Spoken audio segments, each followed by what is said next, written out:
Tazama, watoto ni urithi wa Bwana, uzao wa tumbo ni thawabu yake. Mlee mtoto katika njia impasayo, naye hataiacha hata akiwa mzee. Mama amesema, baba amesema, nisikilize sheria na mafundisho, maana Mungu anasema kupitia wao, niheshimu baba na mama, nipate heri. Enyi wazazi, msituchokoze, tuleni katika adabu ya Bwana.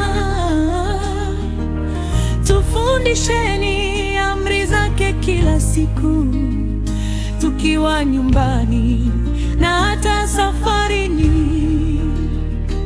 Yesu akasema, waacheni waje kwangu, wala msiwazuie, ufalmeni wao.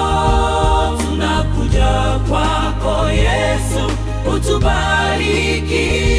Tunakuja kwako, tuseme asante.